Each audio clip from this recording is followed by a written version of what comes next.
मैं ये जरूर कहना चाहूंगा इस समय पर कि कुल मिलाकर सरकार को अपनी राजनीतिक, आर्थिक और सामाजिक नीतियों के लिए एसआईआर जरूर करना चाहिए। सरकार को अपनी राजनीतिक, आर्थिक और सामाजिक नीतियों के लिए एसआईआर लाने की जरूरत है। वो हर बार ये कहकर नहीं बच सकती कि चूक हुई है, क्योंकि हर बार सरकार। नमस्कार मेरे प्यारे भाई और बहनों, आज मैं आपके लिए संसद टीवी में जो अखिलेश यादव ने कहा उनकी एक स्पीच लेके आया हूँ, जिसको सुनकर आपको बड़ा ही मजा आएगा। तो ज़्यादा देरी ना करते हुए चलिए वीडियो को शुरू करते हैं। वीडियो को शुरू करने से पहले आप हमारे चैनल को लाइक, शेयर, सब्सक्राइब करना ना भूलें। चलिए। Thank you madam, thank you. माननीय सदस्य श्री अखिलेश यादव जी।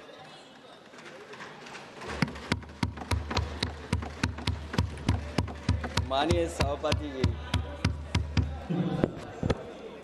अभी बोलूँगा माननीय, मैं बताऊँगा, मैं उस पर ही बोलूँगा। माननीय सभापति, मैं धन्यवाद देता हूँ आपको कि आपने मुझे बहुत महत्वपूर्ण विषय पे बोलने का मुझे मौका दिया। अभी मैं तमिलनाडु के डीएमके की माननीय सदस्य कानिमोझी जी को मैं सुन रहा था और उन्होंने, मैं उनको धन्यवाद देता हूं कि कई महत्वपूर्ण बातें उन्होंने रखी और अभी भी उनको अपनी अच्छी बातों के लिए बधाई मिल रही है। हमें खुशी है इस बात की कि विपक्ष में जो लोग हैं उनको बधाई मिल रही है, लेकिन सत्ता पक्ष के लोग जब बोल के जा रहे हैं तो उनके सदस्य भी उन्हें बधाई नहीं दे रहा कोई। अध्यक्ष महोदय, मैं धन्यवाद देता हूं आपका भी, और क्योंकि मैं उनकी बात सुन रहा था, उनकी बात सुनने से मुझे कुछ याद आया। मैं ये कहना चाहता हूं 2 लाइनों में कि मैं दुनिया को मनाने में लगा हूं। अध्यक्ष महोदय, मैं भारतीय जनता पार्टी के लिए बता रहा हूं ये लाइनें कि मैं दुनिया को मनाने में लगा हूं, मेरा घर मुझसे रूठा जा रहा है। मैं दुनिया को बनाने में लगा हूं, मेरा घर मुझसे रूठा जा रहा है। अध्यक्ष महोदय, बात शुरू करने से पहले मैं सबसे पहले भारत की सेना, उसका आभार, उसका धन्यवाद देना चाहता हूं। दुनिया में साहसी फौजों में गिनती अगर होती है तो हमारी भारत की सेना सबसे आगे दिखाई देगी। उनके पराक्रम पर, उनकी वीरता पर, उनके अदम्य शौर्य पर हमें सबको गर्व है। कोई ऐसा भारतीय नहीं होगा जिसको गर्व न हो। हमें अपनी फौज पर गर्व है और हमें इस बात के लिए भी गर्व है कि जब सेना ने अपना ऑपरेशन शुरू किया तो पाकिस्तान के जितने भी टेररिस्ट कैंप थे उन पर अटैक किया गया। न केवल पाकिस्तानी कैंपों को नष्ट किया गया, बल्कि पाकिस्तानी जो एयर बेस है उन तक पहुंच गए, उनको भी नष्ट किया, ध्वस्त किया। और जब हमारी फौज पाकिस्तान को हमेशा हमेशा के लिए एक पाठ पढ़ा सकती थी, एक ऐसा संदेश जाता कि भविष्य में पाकिस्तान कभी ये हिम्मत नहीं जुटा पाता। और ऐसा भी लगा हम लोगों को, क्योंकि अध्यक्ष महोदय, जब हम बड़े बड़े राष्ट्रीय चैनलों को देखते हैं तो उन चैनलों से ये लग रहा था कि कराची हमारा हो गया है, लाहौर हमारा हो गया है। किसी चैनल ने किसी को ये भी बताया कि हमने उनको पकड़ भी लिया है। जो कमेंट्री, जो विजुअल्स थे, वो ऐसा लग रहा था कि अध्यक्ष महोदय अब पीओके हमारा हो जाएगा। हालांकि सरकार के इंजनों में टकराता हुआ देखता हूं हो सकता है ये मेरा भ्रम हो, सॉरी। लेकिन पीओके के मामले में सभी इंजन हमें एक दिखाई देते हैं, और जहां पीओके पे पहुंचने तक की बात थी, कुछ लोग तो पीओके पर ये कह रहे थे कि हमारा कब्जा हो जाएगा, 6 महीने का केवल हमें मौका मिल जाए। ये अफसर सरकार आखिरकार पीछे कैसे हट गई, और क्या कारण था कि सरकार को सीज फायर का ऐलान करना पड़ा? अध्यक्ष महोदय, हमें उम्मीद थी कि सरकार सीज फायर करेगी, सरकार ऐलान करेगी, लेकिन इनकी मित्रता बहुत है, बहुत गहरी मित्रता है, और उसका परिणाम ये है कि इन्होंने अपने मित्र से ही कहा कि आप ही सीज फायर अनाउंस कर दीजिए, हमारी कोई ज़रूरत नहीं है, हम सीज फायर आपसे ही स्वीकार कर लेंगे। आखिरकार किस दबाव में ये सरकार स्वीकार कर रही है? वैसे तो अध्यक्ष महोदय, आज जिस विषय पर बोलने के लिए मैं खड़ा हुआ हूं, दरअसल वो विषय होना ही नहीं चाहिए था। क्या बात कही है। ये दुर्भाग्यपूर्ण है कि आजादी के इतने साल बाद भी ऐसे मुद्दे बने हुए हैं। ये बात अध्यक्ष महोदय पक्ष विपक्ष की नहीं है, देश की सुरक्षा की है, जनता के जीवन और रक्षा की है। हम सब मिलकर के कोई ऐसी नीति रणनीति बनाते क्यों नहीं है जिससे सीमाएं हमेशा हमेशा शांत रहें। लेकिन पहलगांव की घटना ने साबित कर दिया है कि लापरवाही देशवासियों की जान ले सकती है। और अभी जब मैं सुन रहा था और बहुत ही उत्तेजित भाषा में जब जवाब मिल रहा था, उत्तेजित भाषा इसीलिए बोल रहे हैं कि जनता सम्मोहित हो जाए, जनता स्वीकार करने लगे। लेकिन सच्चाई ये नहीं है। आप कितना भी उत्तेजित बोलें, देश की जनता समझ रही है। ये सही है कि जनता के इमोशंस का लाभ आप उठा रहे हैं शासन करने के लिए। जनता का इमोशन का लाभ उठाती है सरकार। बिल्कुल अखिलेश यादव जी, बिल्कुल। मुझे याद है कि जिस दिन पहलगाम हमला हुआ, उस दिन वहां का हर पर्यटक पूछ रहा था, जो पर्यटक पूछ रहे थे कि खतरों के बीच मेरी रक्षा करने वाला कोई वहां क्यों नहीं था। आखिरकार ये सबके मन में सवाल यही है कि जिस समय घटना हुई, आखिरकार उन्हें बचाने वाला कोई क्यों नहीं था। और जो सरकार ये दावा करती है, 370 के बाद ये कहा सरकार ने कि भविष्य में कोई आतंकवादी घटना नहीं होगी, वहां टूरिज्म बढ़ेगा। कमाल है। जितने लोग वहां गए वो सरकार के भरोसे पे गए थे, वो सरकार के आश्वासन पे गए थे। और आखिरकार सिक्योरिटी लैब्स की जिम्मेदारी कौन लेगा? अध्यक्ष महोदय, सबसे बड़ा सवाल यही है कि सिक्योरिटी लैब्स का रिस्पॉन्सिबल कौन होगा, वो जिम्मेदारी कौन लेगा? और ये जो पहलगांव की घटना हमारे इंटेलिजेंस फेलियर की वजह से है। उन्हें मैदान को खुला छोड़ दिया। वो सरकार जानती होगी कि कितना समय लगा होगा फोर्सेस को आने में। आखिरकार वो जिम्मेदारी किसकी है?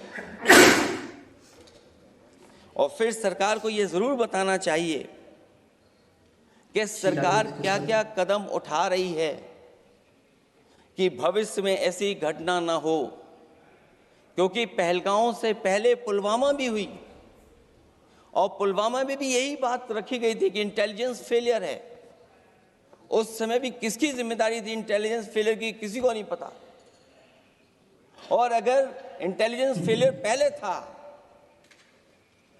तो पहलगांव में भी वही इंटेलिजेंस फेलियर हम लोगों को और पूरी देश की जनता जानती है आखिरकार जिम्मेदारी किसकी बनती है। जो लोग बड़ी बड़ी बातें कर करके चले गए, कम से कम देश के सामने एक सबसे महत्वपूर्ण सवाल, उसका जवाब सरकार की तरफ से आना चाहिए। क्योंकि हमारी सीमा पर जो सुरक्षा है, जो रक्षा करने वाले हमारे सेना के लोग हैं, वो हमारी सीमाएं सुरक्षित रखते हैं। लेकिन हमारे भारत का क्षेत्रफल क्या है, और सरकार को कम से कम ये जानकारी देनी चाहिए सदन को, देश की जनता को, कि जिस समय सरकार में ये भारतीय जनता पार्टी आई है, कमाल है, और आज जब हम सदन में चर्चा कर रहे हैं, क्या बात कही है, तो हमारे भारत का क्षेत्रफल क्या है, कम से कम क्षेत्रफल पता होना चाहिए। क्योंकि जब हम सवाल पूछते हैं, और जो सवाल पर्यटक पूछ रहे थे कि कुछ ऐसे लोगों को सरकार की ओर से चारों तरफ से चाक चौबंद सुरक्षा घेरा क्यों दिया जाता है, वो जो बाद में ठग साबित होते हैं, जो हमारी रक्षा क्यों नहीं की गई। पहलगांव के दूसरे दिन की जिस तरह की राजनीतिक कार्टून, क्योंकि जिस तरह का लाभ लेना चाहते हैं भारतीय जनता पार्टी के लोग, हम सब ने देखा कि पहलगांव के दूसरे दिन ही जिस तरह का राजनीतिक कार्टून भाजपा के ऑफिशियल हैंडल से पब्लिश किया गया और हमारे द्वारा घोर आपत्ति किए जाने पर हटाया गया, उसने साबित कर दिया कि भाजपा के लोग भी जानते हैं कि दुख की इस घड़ी में उन्होंने देश की भावनाओं के साथ बेहद शर्मनाक खिलवाड़ किया है।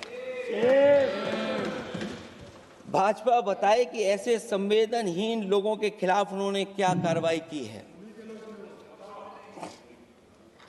ये अति गंभीर प्रश्न है कि जिन्होंने अपनों को खोया है,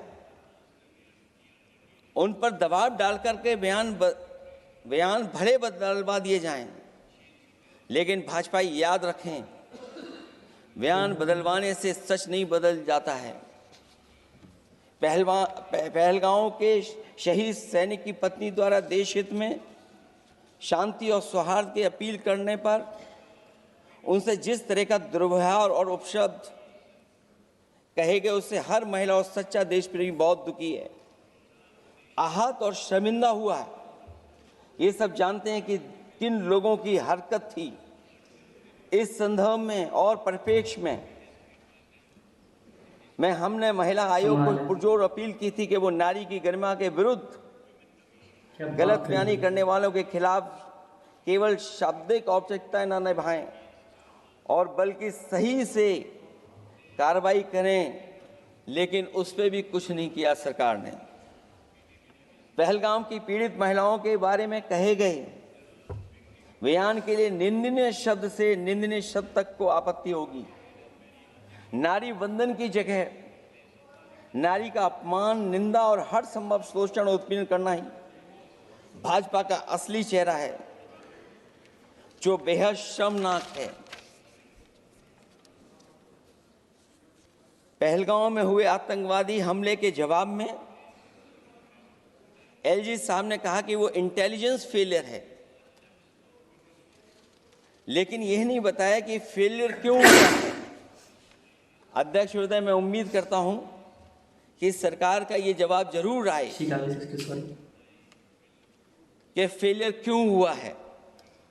ऑपरेशन सिंदूर के नाम पर जो प्रचार किया गया वो भी निंदनीय है। सच तो यह है कि ऑपरेशन सिंदूर का होना ही सरकार की विफलता का प्रतीक है। इससे बड़ी विफलता सरकार की कोई नहीं हो सकती कि अध्यक्ष महोदय हम और आप सब मिल करके बैठ करके सिंदूर ऑपरेशन पर बहस करें, चर्चा करें। ऑपरेशन सिंदूर के दौरान विदेशी लोगों ने दावा किया कि दावा किया कि उन्होंने उसे रुकवाया है। ये बात कई बार माननीय सदस्यों की तरफ से आई है कि आखिरकार किसने रुकवाया। हमसे हमारी संप्रभुता खंडित हुई है। संप्रभुता ही स्वतंत्रता की सुनिश्चित करती है। इधर आज़ादी के अमृतकाल का ढिंढोरा पीटा जा रहा है, उधर हमारी इंटीग्रिटी को चुनौती दी जा रही है। देश की विदेश नीति पूरी तरह फेल है। ऑपरेशन सिंदूर और पहलगांव की घटना पर दुनिया के किसी भी देश ने हमारा साथ नहीं दिया। कमाल है। ये हमारी विदेश नीति का संकट काल है। हमारे पड़ोसी देश या तो अतिक्रमण कर रहे हैं या हमारे साथ नहीं खड़े हैं। और अध्यक्ष महोदय, जो हमारे मंत्री जी हैं, जिनका क्षेत्र बिल्कुल सीमा पर है, उनसे बेहतर कोई नहीं जानता होगा कि आखिरकार पड़ोसी देश कितना हमारी सीमाओं पर अतिक्रमण कर रहा है। गंभीर नहीं है। समाजवादियों ने हमेशा देश की सरकारों को चिताया है कि असली चुनौती और प्रतिद्वंद्विता किस देश से है, कौन पूर्वोत्तर की सीमाओं में इंक्रोचमेंट कर रहा है।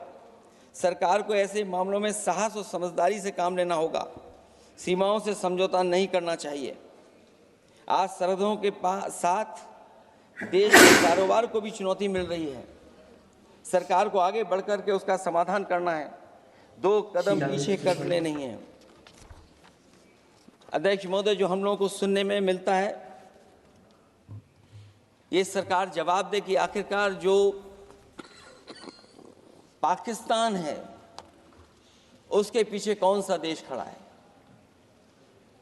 आखिरकार हमें चीन से उतना ही खतरा है जितना हमारे देश में आतंकवाद से खतरा है।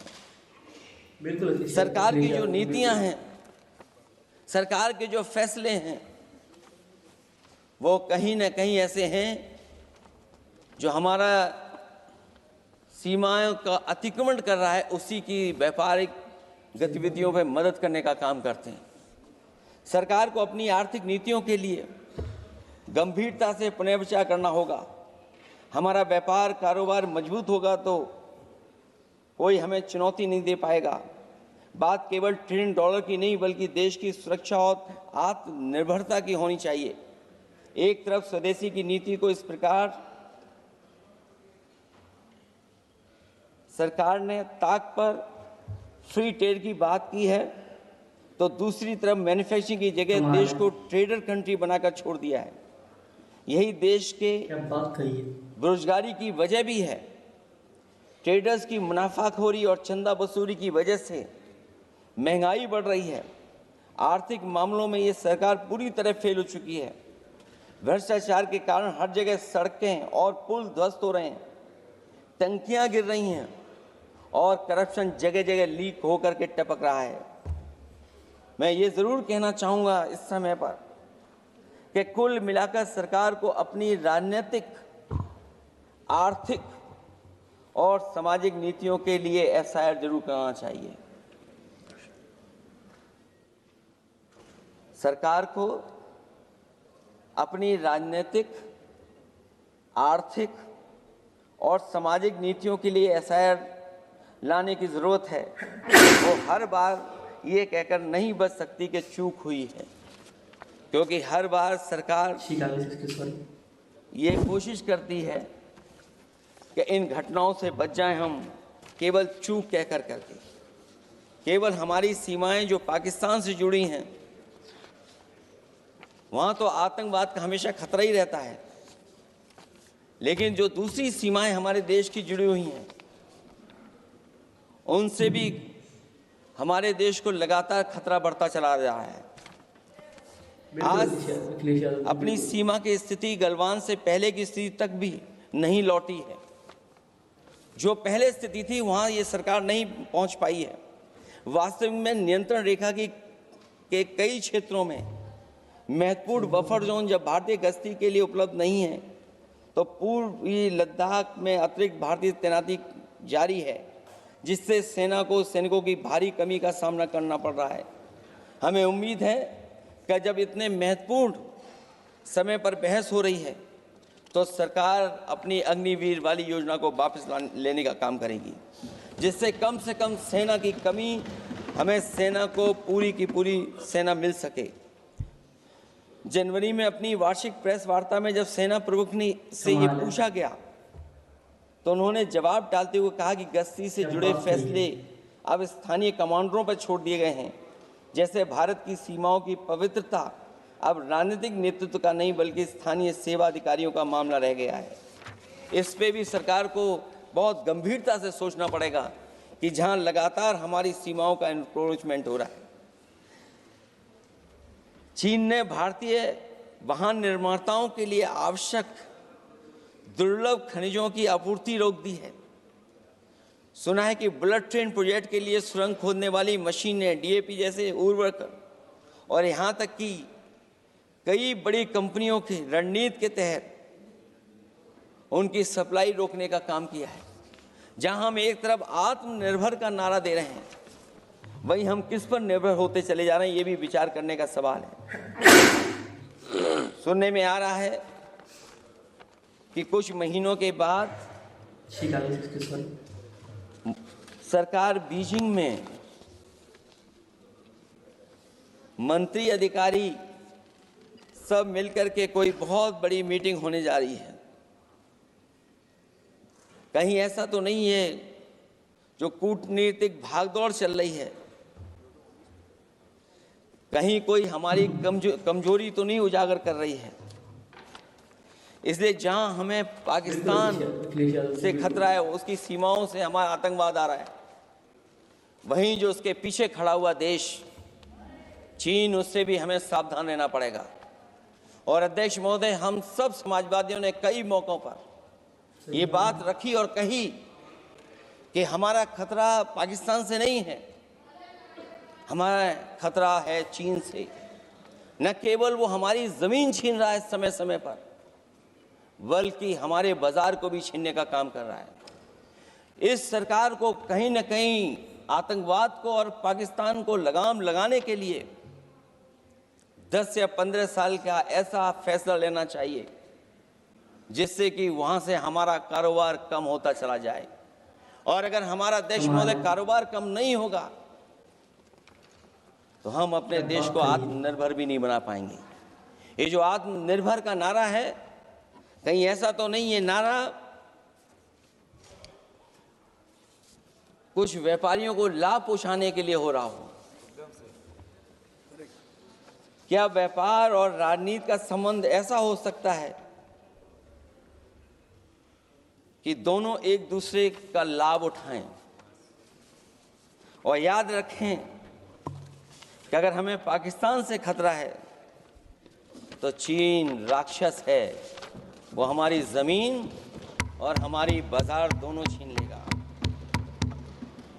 मैं अंत में अपनी बात खत्म करने से पहले मैं कुछ सुझाव देना चाहता हूं। और मुझे याद है जब पिछली बार चीन से सवाल खड़ा हुआ था, ये सरकार पता नहीं कैसा फैसला लेती है। और मैं अभी विदेश मंत्री जी को जब सुन रहा था तो विदेश मंत्री जी ये कह रहे थे कि जो इंफ्रास्ट्रक्चर बन रहा है वो हमारा बहुत अच्छा इंफ्रास्ट्रक्चर बन रहा है। हम पुल अच्छे बना रहे हैं, हम सड़कें अच्छी बना रहे हैं, हम ब्रिजेस अच्छे बना रहे हैं। क्या ये सच्चाई है कि जिस तरह का चीन अपने सीमा पर इंफ्रास्ट्रक्चर बना रहा है, क्या उससे बेहतर इंफ्रास्ट्रक्चर हमारा बन रहा है? इसका जवाब जरूर सरकार दे। वहीं जहां हमारे डिफेंस को स्ट्रेंथन जितना हम करेंगे उतनी हमारी नेशनल सिक्योरिटी स्ट्रेंथन होगी। ये जो बजट लगातार कम होता चला जा रहा है, इस बजट को बढ़ाना चाहिए और कम से कम जीडीपी का 3% बजट डिफेंस का होना चाहिए। और जो बजट डिफेंस का हो वो नॉन लैप्सेबल हो, मॉडर्नाइजेशन के लिए फंड हो जिससे कि लैप्स ना करे और हमारी रिसर्च एंड डेवलपमेंट लगातार चलता रहे। जो हमें कई बार आश्वासन मिलता है कि टेक्नोलॉजी ट्रांसफर भी हो जाएगा, आखिरकार टेक्नोलॉजी ट्रांसफर के लिए हमें वर्षों क्यों इंतजार करना पड़ता है? आखिरकार इसका जिम्मेदारी कौन लेगा? जो डिफेंस प्रोक्योरमेंट है हमारा, वो डिफेंस प्रोक्योरमेंट आखिरकार क्यों नहीं होता है? जहां सरकार समय समय पर डिफेंस एक्सपो के नाम पर न केवल भारत बल्कि दुनिया से ये कहती है कि हमारे यहाँ इन्वेस्टमेंट करें। आखिरकार डिफेंस एक्सपो के इन्वेस्टमेंट के कार्यक्रम के बाद कितना डिफेंस सेक्टर में इन्वेस्टमेंट आया है?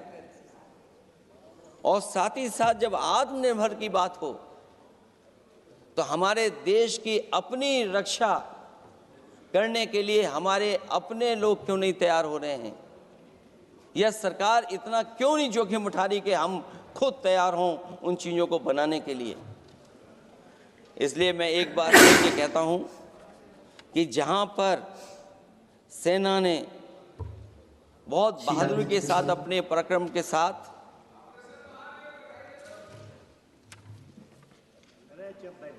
पराक्रम, वीरता और अदम्य शौर्य की जो उन्होंने परिचय दिया, उसके लिए फौज को मैं बधाई देता हूं। लेकिन अभी जब मैं सुन रहा था, ये जो अभी आतंकवादी मारे गए हैं, आतंकवादी मारे जाते हैं, हम सब पक्ष में हैं, लेकिन हर जगह राजनीतिक लाभ आखिरकार कौन उठा रहा है? क्योंकि मैं अपनी बात खत्म कर रहा था, अध्यक्ष महोदय ये पूछ रहे हैं कि आज महादेव ऑपरेशन पे मैं धन्यवाद क्यों नहीं दे रहा हूं? अध्यक्ष महोदय, जिस समय समर्थन की बात आई, पूरे देश के जितने भी राजनीतिक दल हैं वो आपके साथ थे।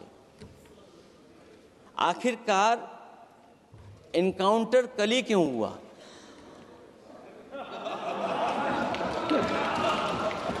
और अध्यक्ष महोदय, फिर वही बात मैं दोहराऊं जिसकी वजह से पहलगांव हुआ, जिसकी वजह से पुलवामा हुआ। अगर ये इतना ही टेक्नोलॉजी और इन सब चीजों को समझते हैं और जानते हैं, इतना ही टेक्नोलॉजी और इन चीजों को सब समझते हैं, तो आखिरकार अध्यक्ष महोदय, पुलवामा में जो गाड़ी में RDX आया, वो गाड़ी आज तक क्यों नहीं पकड़ी गई? और शायद भारतीय जनता पार्टी के लोग ये जानते होंगे कि बहुत सारे विभाग सरकार के होते हैं, सैटेलाइट इमेजेस देते हैं। अगर आज भी भारतीय जनता पार्टी चाहे तो पुलवामा में जो गाड़ी आई है, सैटेलाइट इमेजेस से वो पता कर सकती है कि वो किस रास्ते से वो गाड़ी आई थी। आप हिम्मत क्यों नहीं जुटा पा रहे हैं उसके लिए? और फिर पहलगांव में किसी भी दल ने आपके साथ किसी तरह की राजनीतिक बातचीत नहीं की, लेकिन राजनीतिक लाभ आपने कांग्रेस पार्टी से भी उठाने की कोशिश की, हमारे से भी उठाने की कोशिश की। अगर डेलीगेशन भेजना ही था आपको तो पॉलिटिकल पार्टीज तय करती हैं, आप नहीं तय कर सकते। ये राजनीति कौन कर रहा है? बिल्कुल। और फिर अध्यक्ष महोदय, राजनीति करने वाले वो लोग जो अपने चुनावी भाषण में कह रहे थे कि POK हम 6 महीने में ले लेंगे, हम अक्साई चिन्ह ले लेंगे। इसीलिए मैंने सवाल पूछा अध्यक्ष महोदय सरकार से कि जिस समय सरकार में भारतीय जनता पार्टी आई, उस समय भारत का क्षेत्रफल क्या था और भारत का क्षेत्रफल आज क्या है? क्या 5 फिंगर्स, पेंगोंग लेक, गलवान घाटी, रजांगला, उसका जवाब किसके पास है? सरकार के पास है क्या कि नहीं है? और मैं आज अध्यक्ष महोदय कहता हूं, हम वॉर के खिलाफ हैं, हम वॉर नहीं चाहते हैं, लेकिन सीमा पर शांति रहे, हमारा कोई इंक्रोचमेंट नहीं करे। झगड़ा मैं आज भी कहता हूं, ये लड़ाई आपको, जो लड़ाई हुई है वो पाकिस्तान से आप नहीं लड़े हैं, अध्यक्ष महोदय, आप कितना भी छिपना चाहोगे, छिपाना चाहोगे, कोई भी स्वीकार नहीं करेगा। ये जो लड़ाई लड़ी गई है, ये आपको चीन से लड़नी पड़ी थी। और जो समय आप बताते हैं कि इस समय से इस समय तक हमारी एयरफोर्स और हमारे लोगों ने हमला किया, टेररिस्ट लोगों के तमाम सेंटर्स को खत्म किया है, तो हमारे मन में भी एक इच्छा आती है कि हमारे सबसे बेहतरीन एयरक्राफ्ट जो नींबू और मिर्च लगा करके जिनकी पूजा की गई थी, वो कितने उड़े थे। हम और सवाल नहीं पूछना चाहते हैं हम आपसे, मैं केवल इतना पूछना चाहता हूं कि जिन एयरक्राफ्टों को नींबू और मिर्च लगाकर के पूजा की गई थी, वो एयरक्राफ्ट कितने उड़े थे। हमें अपनी पूरी एयरफोर्स पे गर्व है। इतने बेहतरीन पायलट किसी के पास नहीं है जितने बेहतरीन पायलट हमारे पास हैं। और हम समाजवादी वो लोग हैं जिन्होंने ऐसा इंफ्रास्ट्रक्चर सड़कों का बनाया था कि अगर कभी इमरजेंसी हो तो आपका एयरक्राफ्ट वहां पर उतर जाएगा। और देश में पहली बार सुकोई, मिराज और हरकुलस अगर किसी ने सड़क पर उतारे थे तो वो समाजवादी पार्टी और हम लोगों ने सड़क पर उतारने का काम किया था। सही बात। और दूसरा, अध्यक्ष महोदय, मैं और जानकारी देना चाहता हूं। आपके देश के प्रधानमंत्री जी हमारे देश के नहीं, हमारे भी प्रधानमंत्री हैं, हमारे भी प्रधानमंत्री हैं। हमारे हैं, बात खत्म हो रहा है। अध्यक्ष महोदय, मैं फिर बोलता हूं।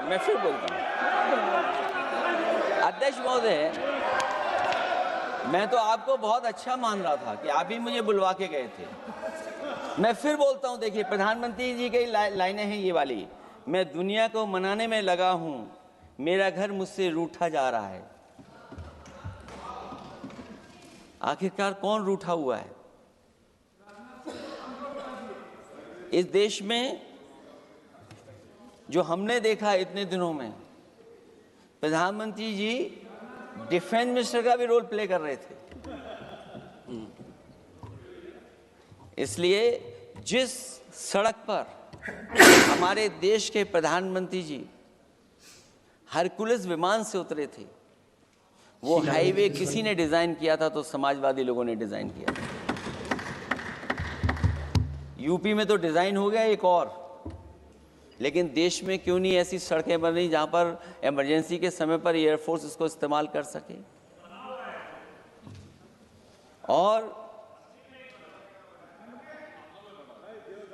और बनाइए, मैं तो कहूंगा कि और बनाइए, और बनाइए, मैं तो कह रहा हूं। और जिस तरीके से हमारी सेना ने जो मुकाबला किया है, सीज फायर के बाद भी ड्रोन आ रहे थे, ये भी सरकार को स्वीकार करना पड़ेगा। आखिरकार सवाल ये है हमारा कि सीज फायर किसके दबाव में किया है और सीज फायर क्यों किया जब हमारी फौज पीको को भी ले लेती और पाकिस्तान के भी।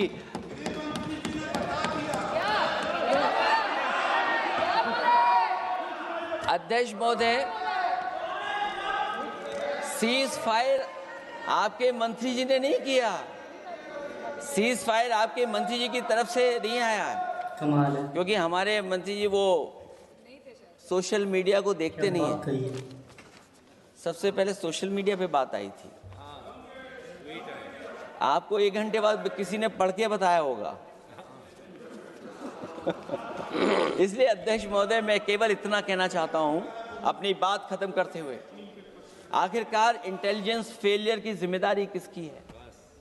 हमारे भारत का क्षेत्रफल कितना 2014 में था और आज क्षेत्रफल क्या है? और लगातार इनकी सरकार में आतंकवादी घटनाएं क्यों हो रही हैं?